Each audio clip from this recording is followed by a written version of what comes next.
That was one of the things that I was gonna ask. I mean, obviously, like, being, Rio Morales has got to just be super cool.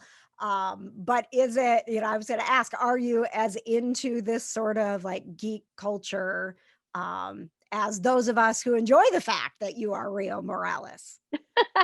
I, I wasn't until I got into gaming, and because I'd done other games before and now I'm this one, I just sort of, I have a hubby and a son, and there's no escaping video games in my home. So it would be really weird for me to like not be into video games when I'm in them and they're playing the video game in the Yeah. house. So I've learned a lot. And the fans, I have to tell you, I was really actually taken by surprise of the reaction that Rio Morales got. To me, the game is Miles Morales, it's Spider-Man. That's the excitement. I've always been into the superhero movies, all the superheroes.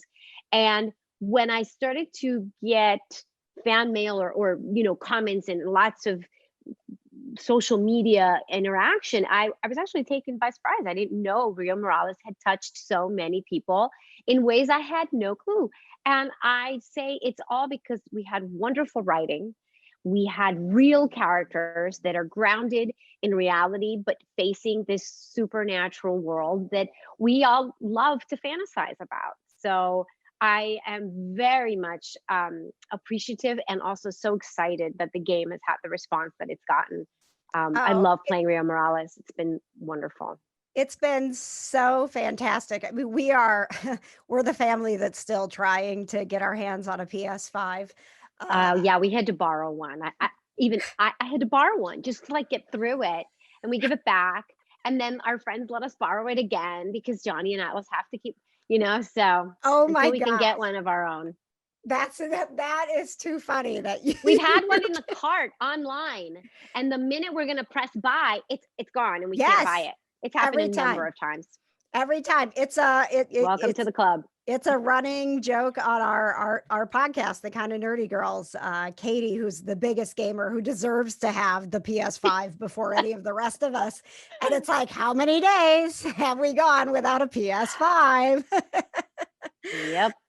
But, in talking about, Rio, I think part of the reason that so many people have connected, if you don't have any experience with the game yet, it obviously it is Miles, but the storylines of the other characters are just as rich. Rio has an Right. amazing storyline. She is strong and she's active in the community. And did you know, when you started the project, that there was going to be such a big storyline for her?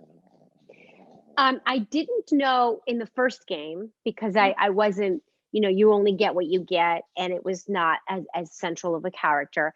When we did Miles Morales, I knew there was a good chunk of material, but then more kept coming. And you also don't know as the actor when you're filming, you could film a ton of it, and it may not all make the final cut. So me being in this business so many years, I just don't get my hopes up and I go, I live in the moment of when I'm shooting, when I'm filming, when I'm recording voices. I enjoy that to the utmost because I don't know if I'll ever see or hear it again, right? Right. And then the game comes out, and I would say I think pretty much every single scene that we filmed is in it. And I just was so happy. It was very moving, and how real, like you said, a strong but kind-hearted, driven Latina woman who is also a voice in Miles's head a little bit, and a voice of positive influence when he has to make decisions between, right and wrong. And so there's a lot of heart to it that I think I've seen a lot of gamers and a lot of young people take to and feel like they see themselves and their families to a degree in Miles Morales and Rio. And that's really moving.